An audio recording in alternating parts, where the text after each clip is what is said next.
So here's the box pack of the Carlizem 12-inch mirror display, and straight up on the box they have highlighted that this gets a Sony Starvis sensor along with ADAS, blind spot detection and GPS as well. Some other features have been highlighted on the other side, including the fact that this gets a Wi-Fi connectivity, gets parking monitoring, for which you'll need a separate hardware kit. This also gets super night vision, real-time storage, 4K plus 1080, blind spot monitoring and ADAS assistance. So here's the 12-inch mirror dash cam from Carlizem, and this gets more of a rectangular form factor. I mean, generally I've seen more spherical and more curved borders, but this one gets a more squarish, or should I say a more rectangular finish with only curves at the borders. And I kind of like such tablet sized form factor. Taking a look at the back, you get this familiar hooks which we usually get on most other mirror cameras. The lens module is extendable, so as you can see you can extend it outside, and the lens module is also tiltable up and down and left and right. So this is going to help you achieve the proper angle, the proper recording angle from this dash camera. On top you also get this reset slot right here at the back. Additionally, at the bottom you get this main power button using which you can turn off and turn on the display. On top you get the Type-C port for power, AV in port for the rear camera, memory card slot. Now this dashcam supports memory cards up to 256 GB. You also get a port for GPS connection. Following that, here's the main power cable which gets a pre-attached 12-volt socket, and along with it you also get a L-shaped Type-C connector which plugs in into the main camera unit. So here's the rear camera module. So this is an externally mounted rear camera which shoots Full HD resolution. You get this familiar metallic mount which comes with all external rear cameras. You get a main power cable, for which you also get a reverse signal wire. So this red wire should be connected to the reverse light of your car. So that's going to help the camera recognize that you put the car in reverse gear. At the other end, you get this aux connector which plugs in into the main camera unit. So this rear camera is ideally supposed to be installed outside the car, but if you do prefer to install it inside, you can of course do that as well. You also get this double-sided sticker for the rear camera mount. Additionally, you also get 2 screws inside if you plan on screwing the rear camera to the rear bumper. You also get this external GPS module, so this gets a sticker at the back. So you need to stick this GPS module right on top of the windshield. At the other end, you get the GPS module connector which plugs in into the main camera unit. You also get 2 rubber straps, 2 elastic straps which go ahead and plug in the main camera to the existing internal rear view mirror. And lastly, in the box you do get a user manual which gives you all the details regarding the product description, the installation, the interface and the related stuff about this camera. You also get some specifications of this dash cam. So let me just go ahead and zoom in on this. So you can go ahead and pause the video and take a look at the technical specifications of this dash cam. So the camera feels quite heavy and sturdy, and the build quality is also decent. Gets a plastic module at the back, and you also get these rubber pads right here so that it does not damage the internal rear view mirror. So it's going to be interesting to see the kind of performance this dash camera has. So let's move on and install this in the car and take a look at how this works out. Alright, so here's the Carlizem mirror dash cam currently mounted in my car, and as you can see straight up you have the dual screen view. On the left you get the front camera view, on the right you have the rear camera view. You can easily switch between the views right here. So here's the front camera view, and you can adjust the camera angle and move it up and down. Along with that, if you just swipe again, you get the rear camera, and this too, the viewing angle can be adjusted up and down. If you do touch the screen up and down on the right side, you can increase and decrease the brightness. If you do it on the left side, you can adjust the viewing angle, and if you just swipe, it will get back to the original display, and again you can set the brightness for the original display as well. So you get a main power button at the bottom. So if you just click on it, the mirror turns off and turns basically into a regular glass or your internal rear view mirror. If you press back on it again, the display will turn on. That being said, you have this home button and back button right here. You have the date and the date display along with the Wi-Fi logo. So let's head into the settings of this camera by pressing the home button right here. So first up, you got the driving recorder, then you have smart driving, file management, basically the album section, driving setting and system settings.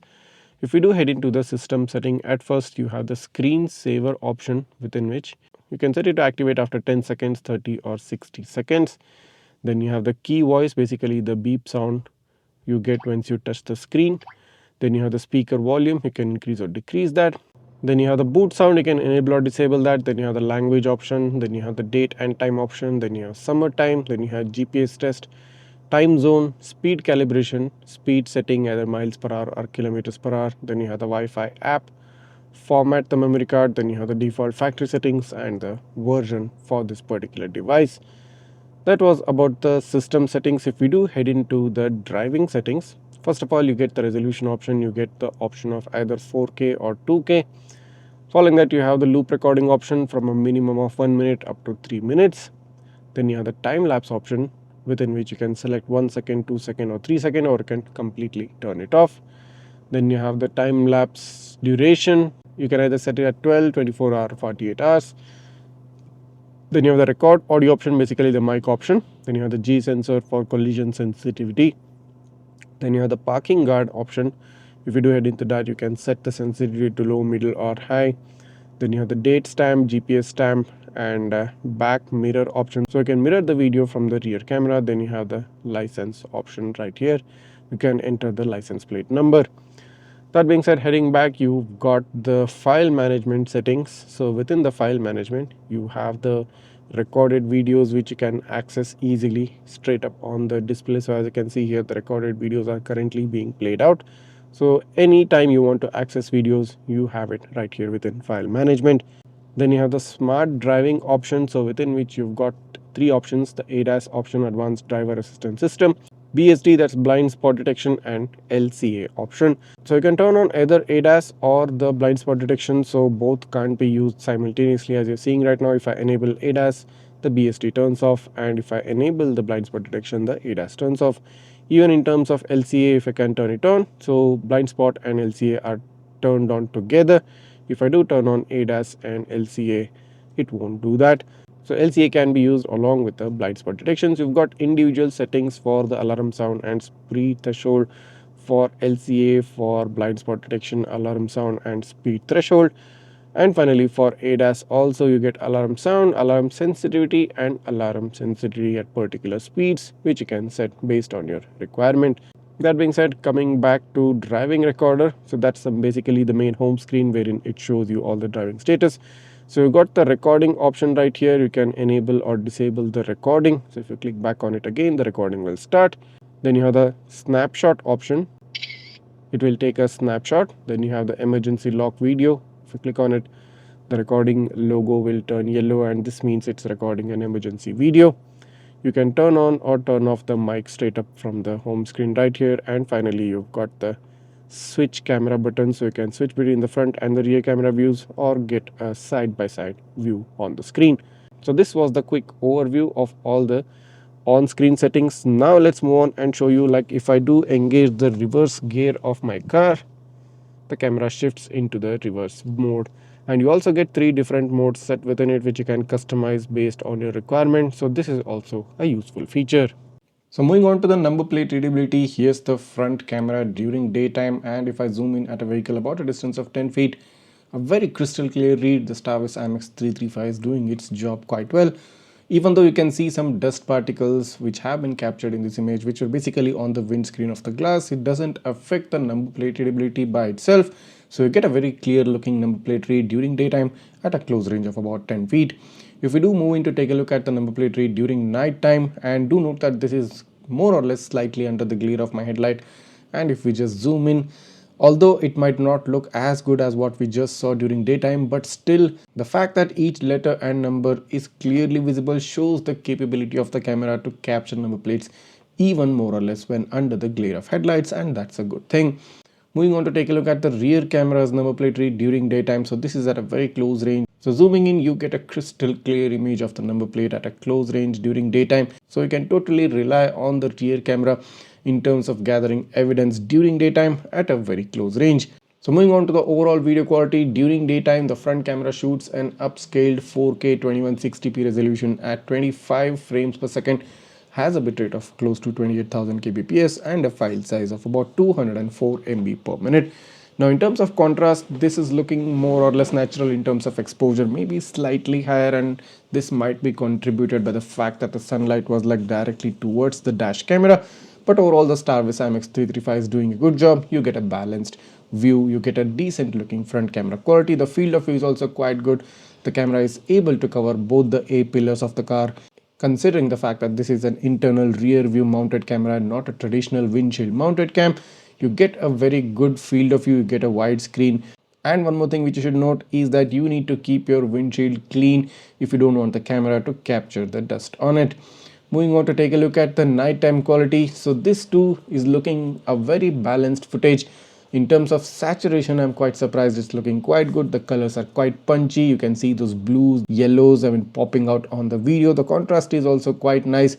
In terms of exposure, again slightly higher, is able to capture some level of glare from the oncoming headlights, but it's not as bad as some of the other cameras out there. So the nighttime quality is looking quite good, and I'm completely happy with the nighttime quality of this camera. Moving on to take a look at the rear camera. So basically the rear camera enjoys the privilege of having no windshield in between the camera and the outside world, so you have a direct view from the rear camera. So since this is mounted slightly lower at the rear bumper, you get a very neat, a low angle view, and basically all the number plates of the cars are like in direct focus of the camera when under close range of about maybe 10 to 15 feet.